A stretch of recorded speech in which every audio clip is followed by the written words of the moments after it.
The Consulting Success podcast is powered by the Clarity Coaching Program. If you'd like to work directly with the Consulting Success team and receive personal coaching and support to optimize and grow your consulting business, marketing, and revenue, visit consultingsuccess.com to find out more and apply. Welcome to the Consulting Success Podcast. I'm your host, Michael Zapersky. In this podcast, we'll dive deep into the world of elite consultants, where you'll learn the strategies, tactics, and mindset to grow a highly profitable and successful consulting business. Hey everyone, it's Michael Zapersky, and today I'm here with Paul Gibbons. Paul, welcome. Hey, thanks, man. Good to see you. So Paul, you're a keynote speaker, an expert on the crossover of business, science, ethics, and change. You've written multiple books. We'll get into that.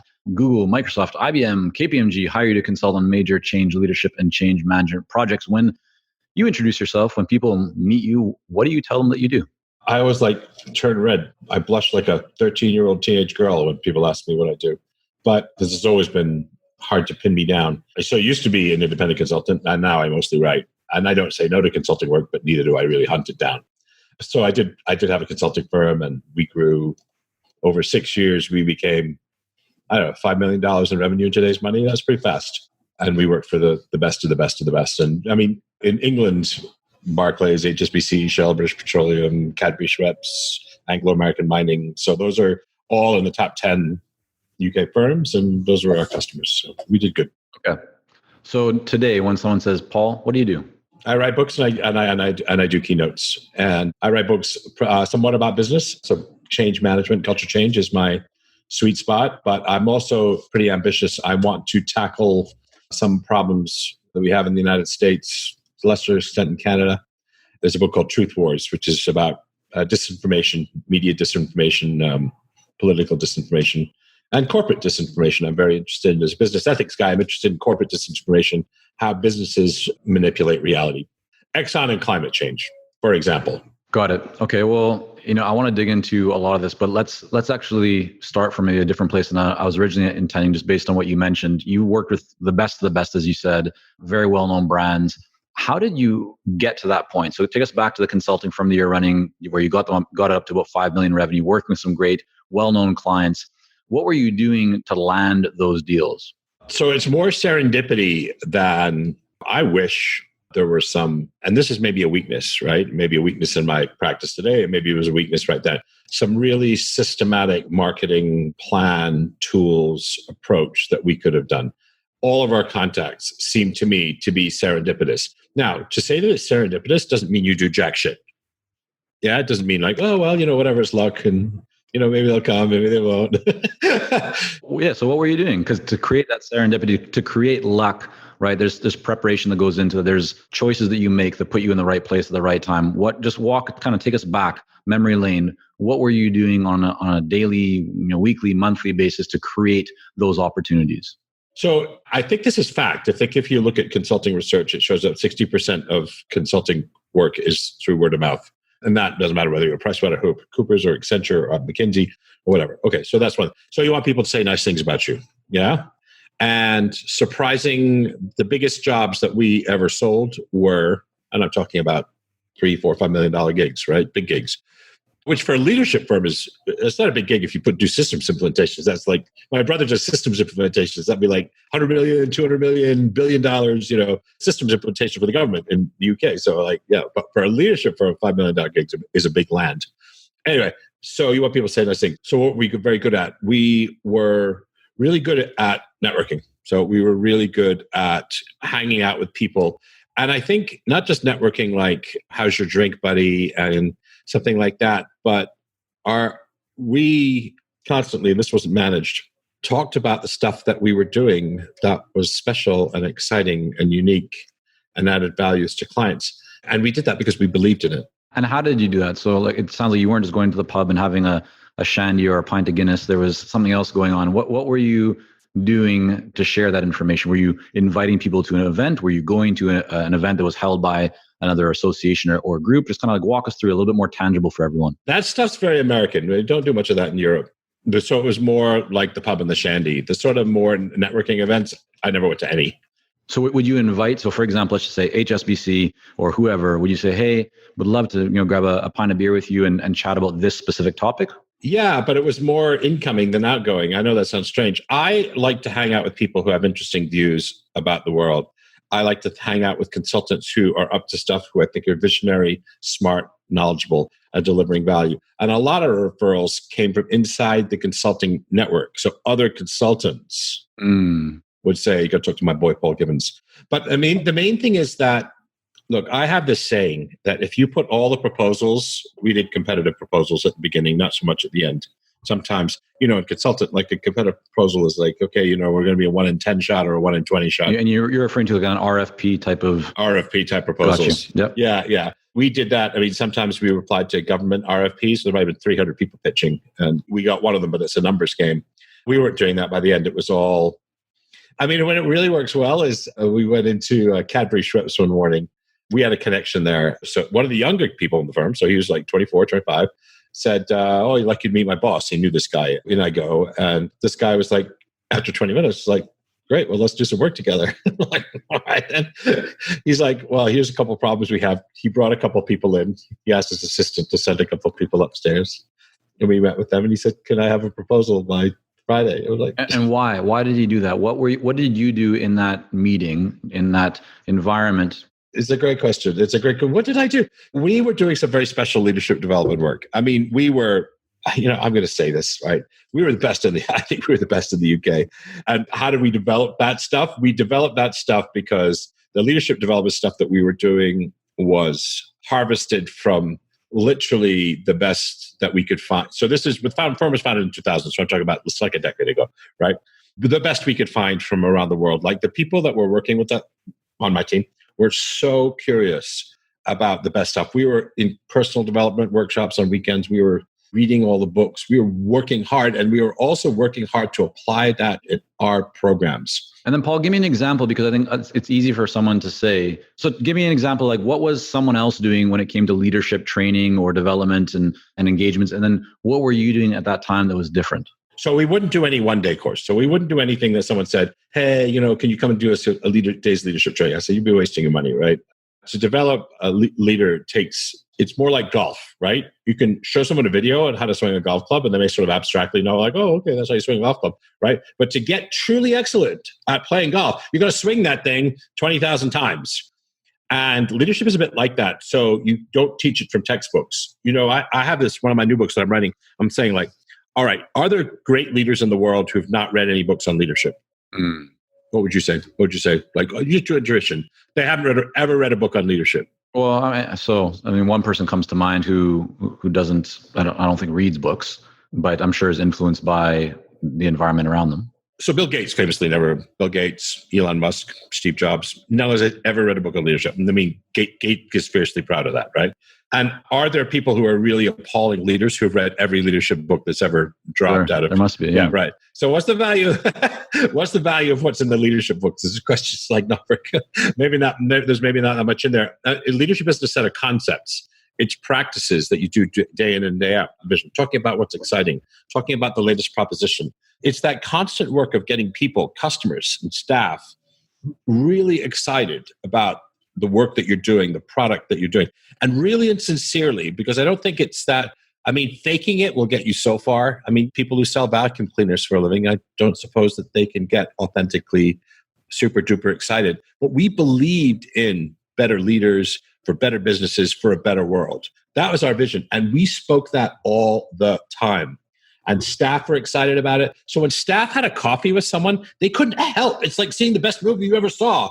It's like they couldn't help but say, wow, this is amazing. They're not selling. They're just speaking like what's there for them right now is I just saw this amazing movie or I just ran this amazing program. Well, yeah, from what I'm taking from this, Paul, is it's not that you are saying, hey, we have a better framework or a methodology, or we're going to come and take you through our PowerPoint and show you why we're better. And feel free to jump in and correct if I'm wrong here. You were being very straight. You were, maybe as you are right now, direct about what it takes to succeed. You weren't holding any punches. You weren't taking work that would just generate revenue. It had to be, an engagement where you really felt that true change could happen. And that energy, that level of commitment is maybe what separated you from others. Would that be? Yeah, well, the employee experience, the people that worked for me, they were excited. So we always focus on getting the customers excited. But as I've said to you, all of our work came from sort of these organic looking referrals. Mm-hmm. And that was because the staff were excited. So as I say in one of my recent books, that your employee experience drives your customer experience.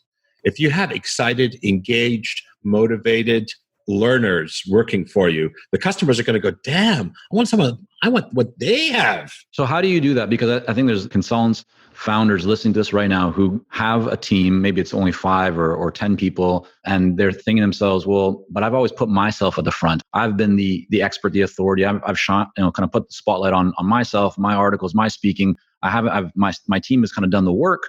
They've helped with administration, they've helped with delivering the work, but I haven't actually put the spotlight on them. What did you do to get your team to the point where they had that level of energy and excitement and essentially were drawing in opportunities for your firm? Yeah, they would bring them in and they might well say, you want to meet my boss? But they were, often excited enough and competent enough to speak to it themselves. So one of the things that I did when we did, so our conversion ratio was insane. So when we got to the proposal stage, as unfortunately, none of us likes that, but unfortunately that's part of being a consultant, right? And you get to the proposal stage and you have to write a document. And sometimes it's a 100-page document, sometimes a 5-page document. I've written more 100-page documents than 5-page documents. It's nice when you can write them a 5-page letter and they say, okay, here's $150,000, right? That's nice. It's certainly not the first time you work for them. It doesn't happen that way. Anyway, so I used to say, if you put a proposal from, we're going to be here, we're going to be pitching against Accenture and KPMG and the Center for Creative Leadership and Harvard Business School, Duke Business School, we're going to be pitching against the best in the freaking world, right? And so those are our competitors. So let's not kid ourselves, right? This is a gig for HSBC Bank, and it's got $2 million price tag. And so everybody wants to win this gig, including the Dukes and the Harvards and the INSEADs and the Oxford. Okay, so that's the reality of the situation, right? We're not favorite, right? You're looking at these horses, right? You look at Harvard, how you got a little consultancy that we were next to a power plant in Battersea in England, right? I mean, so how are we going to win this? So that's, first of all, like there's a certain hunger. I have a very competitive nature. It's like, all right, I'm not going to waste my time writing this. We are going to kick their ass. So you're kind of rallying the troops. Yeah. But also myself, like I'm not going to waste my time writing a 100-page freaking proposal, which takes 3 weeks, and lose.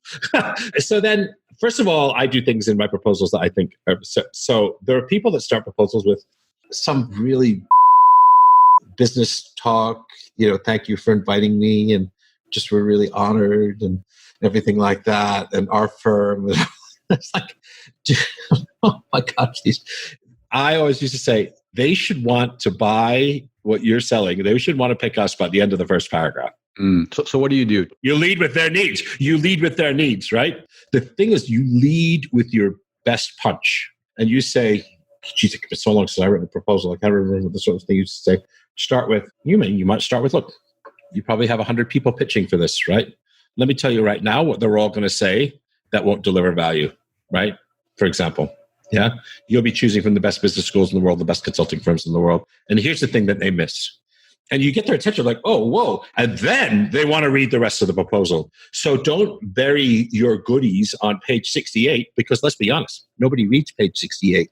If they're not sold by the bottom of the first page, you've wasted your time. So anyway, so very top down. So really the key selling messages, I did it at this firm, Korn Ferry. I mean, I ended up helping with the proposals. There's something like that. There's like, they had their key differentiators on like the 15th PowerPoint slide. I'm like, put them like right there. Because if you put a KPMG proposal and an Accenture proposal and an Oxford, if you put these side by side, you take off the logos, can you tell the difference? Yeah. They say it about websites as well, right? You get a bunch of people in a similar industry, you just remove their logos, remove a few things, and everything's the same. They all look the same. They all got the same pretty pictures. They all got the same 3-column structure with right. So take that off. What is going to be special? So that sort of desire that absolute commercial need, when you're the underdog, you have to stand out. It's not a luxury to say the same old things that the other 10 people are going to say, because if you do that as the firm that we were, Future Considerations, they wouldn't even look at you. You wouldn't even, they're like, who are these guys? When I've got like Harvard and Oxford here, they just toss that in a bin and they say, okay. So you have to scream from the very beginning why you are better than the best in the world. Hey, it's Michael here, and we'll be right back to the podcast. But first, are you ready to grow, scale, and take your consulting business and marketing to the next level? If so, our Clarity Coaching Program may be a great fit for you. You'll work with our experienced team to set up a strategic plan for your business and coach you step by step in areas like how to consistently attract more leads, develop a magnetic message that resonates with your ideal clients, strategically package and position your services, earn higher fees, win more proposals, and scale your business. To find out more about Clarity Coaching and apply, go to consultingsuccess.com and click on coaching. While we work with a lot of seasoned and experienced consultants here at Consulting Success, I'm often contacted by new early stage consultants. Invariably, the question I'm asked is, what are the steps I should take to become a successful consultant and grow my consulting business to my first 6 figures per year? Well, I'm excited to announce that we've opened the doors for our Momentum program. This is our most popular program for early stage consultants, and it has helped almost 1,000 consultants to start, run, and grow successful consulting businesses. It gives you the step-by-step plan to help you with your messaging, your fees, and pricing strategies, how to win more proposals, how to go to market more effectively, developing a marketing system to generate leads consistently, and so much more. And right now, until September the 19th, you can sign up for Momentum and get 50% off the regular price by going to consultingsuccess.com/audio. That's consultingsuccess.com/audio, AUDIO. Only 100 spots are available to join Momentum and get 50% off. This deal is only available until September the 19th or until all 100 spots are gone. We won't be opening up new spots in this program for several months, so don't wait. Go to consultingsuccess.com/audio. That's consultingsuccess.com/audio, AUDIO.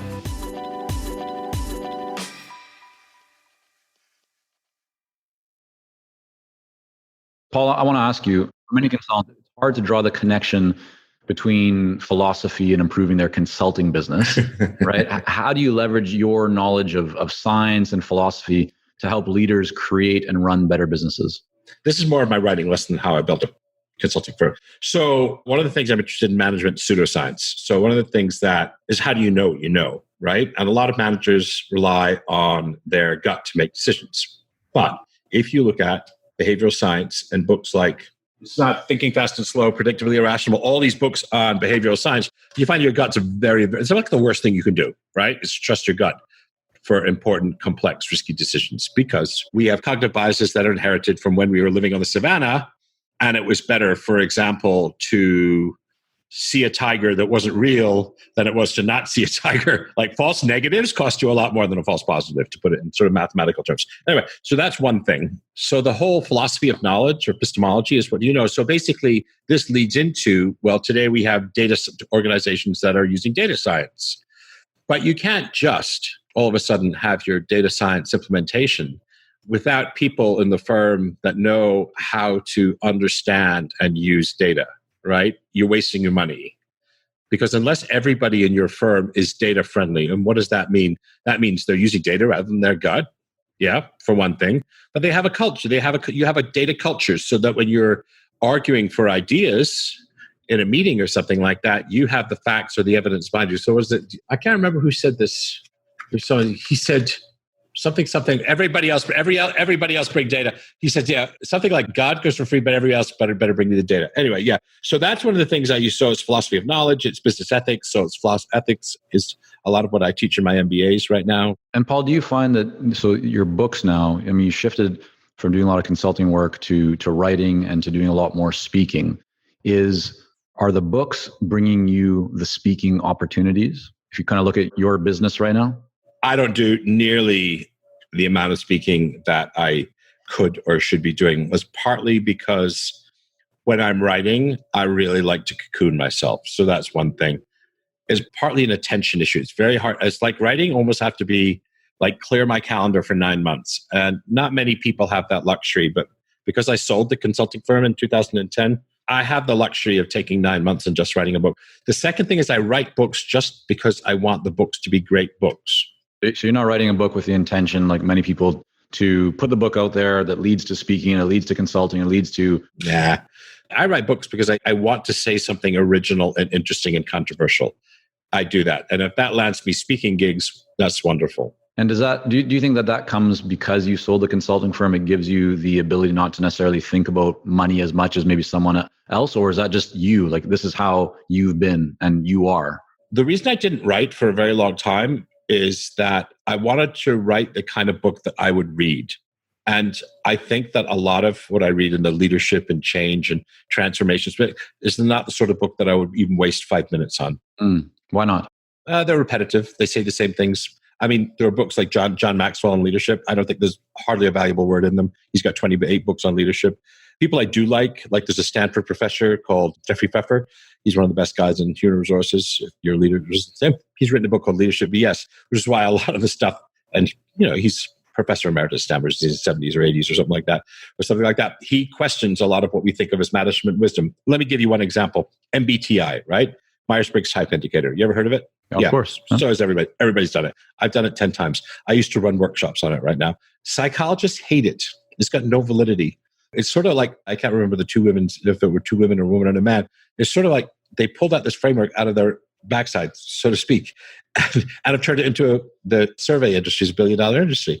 Now, you say that to people who are making their living like doing Myers-Briggs, as I have done in the past, 25, 30 years ago, or something like that. And it's like a horrible thing to hear, that it's pseudoscience. The same thing with learning styles. Learning styles are pure pseudoscience. But there are people who are making a living selling things. So I'm kind of the guy who's like, where's the data? Where's the facts? Where's the evidence? And where's the truth? Can we cut the and try and produce some results here? So that's my shtick. Does it make me popular? No.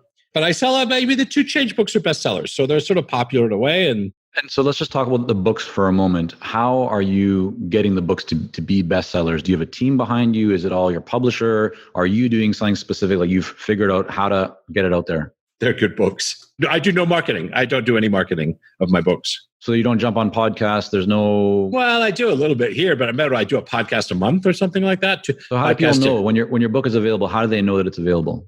Oh, I have a mailing list, but it's very small. It's like 1,000, 1,200 people. It's not very big. So you send that out and that creates a bestseller book? Well, it's bestseller in category. So let's be fair. So the number one book on change, the science of organizational change, is top 3 or top 2 on Amazon. If you Google organizational change or change management on Amazon, it's like top 2 or 3. So does that make it a bestseller? Maybe not in the absolutely technically, it's not on the New York Times bestseller list or anything like that. No, but I get what you mean, but it's being read by many people. And what you're saying is it sells thousands of dollars a month. It sells $2,000, $3,000, $4,000, $5,000 a month worth of stuff, which is a lot for a business book, right? Especially one that was written in 2013, right? It still sells 500 copies a month or 1,000 copies a month. So, and when you say, let's say like, 3,000, 4,000, 5,000 a month, is that what you are getting from the book, or that's just top line? So that's what you're receiving from the book? No, that's what I'm getting from the book. Yeah. Got it.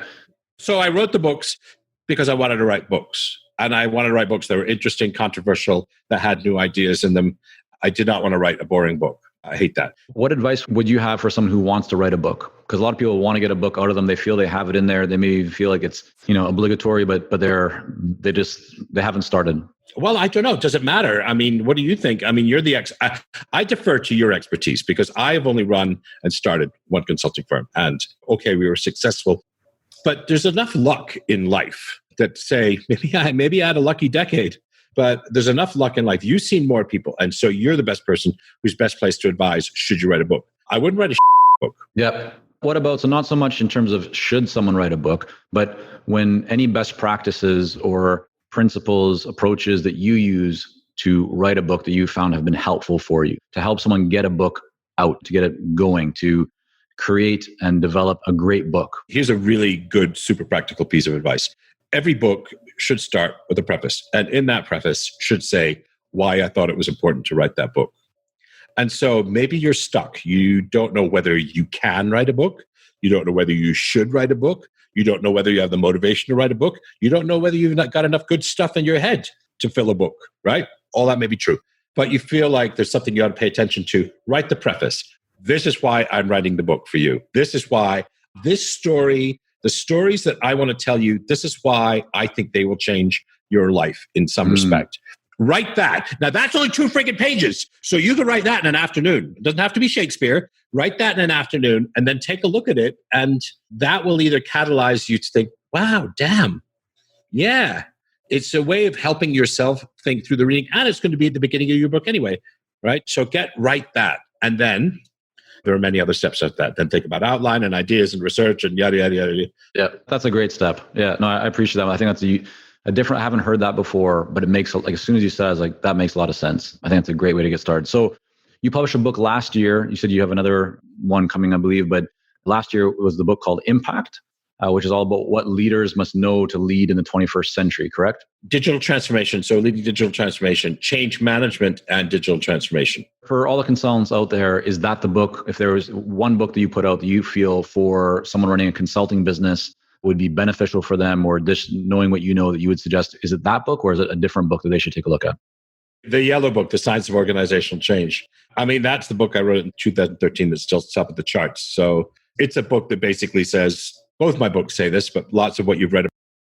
And we need more science in change, because right now, a lot of the methodologies used in change are either stuff like Myers-Briggs or learning styles, or there's stuff that people have made out, like 4-box models or 8-step models or 6-box models or the pyramid model or the up your arse model or whatever. So there's that. So where's the science that justifies you saying that that's a model that's useful to use? So the other one, Science of Organizational Change, is really very good. Impact sells less well. I'm very proud of it. It's got some interesting stuff on how you de-bias organizations. So we know you have cognitive biases, right? We've always said, like, everybody has cognitive biases except for me if they don't get rid of their cognitive biases. But we all have them. So what do you do about that? So what do you know about this thing? Everybody knows about behavioral science. We all have cognitive biases and confirmation bias, and we all have filter bubbles. So what do you do about that in your business? If you have people who are regularly making poor decisions because of cognitive biases, which they are, I guarantee, right? I mean, the obvious one is the planning fallacy, right? You know about planning fallacy if you're a consultant, right?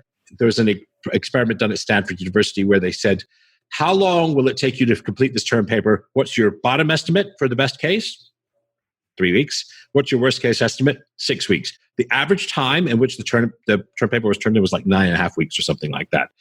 That's called the planning fallacy, right? And we all know it in consultants is that because we assume when we draw a little Gantt chart in our head, we're making a lot of, generally speaking, fairly favorable assumptions about the way the world is going to work out for us.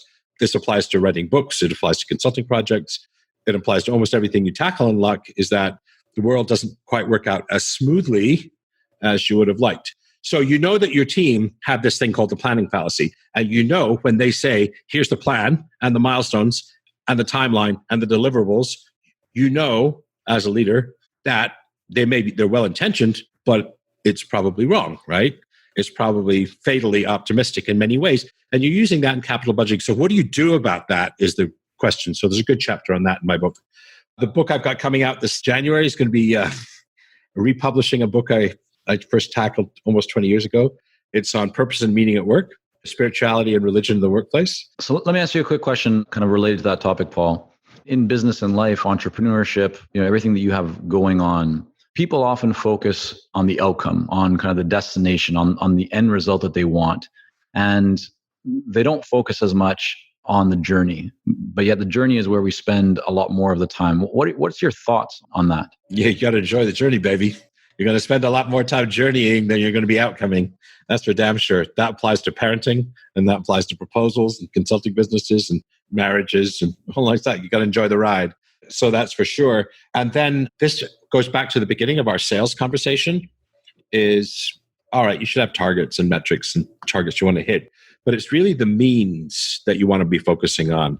It's like, how are we generating these conversations and who are we being when we're having these sales conversations? And as I said before, it's kind of a holistic thing. Like my staff, we had great methodologies. Our staff were excited about them. They were talking to friends about that. And serendipitously, we generated this virtuous world where we were doing great work, getting people excited, getting staff excited, getting more incoming work from interesting customers. And we had this beautiful virtuous cycle for almost a decade. And it was beautiful to watch. And it was serendipitous. And it looks unmanaged and chaotic. Like we didn't have a marketing plan. I know that's horrifying to many people. Would I do it the same way today? No, I would probably have a social media and marketing person today. But back in the 2000s, it worked for me. That's all I can say. Well, listen, Paul, I want to thank you for coming on. Really appreciate you sharing a bit of your journey. Listen, I really appreciate you coming on. I want to make sure that people can learn more about you and your work and your books. Where's the best place for them to go? PaulGibbons.net. There we go. We'll have it linked up also in the show notes, everyone. Paul, again, thank you so much. Hey, thanks for being in touch, man. I much appreciate it. Thank you for joining us on this episode of the Consulting Success Podcast. For more episodes and to subscribe, rate, and leave a review, head on over to iTunes. And if you'd like to develop consistent lead flow and a highly profitable consulting business, Learn more about our coaching programs at consultingsuccess.com.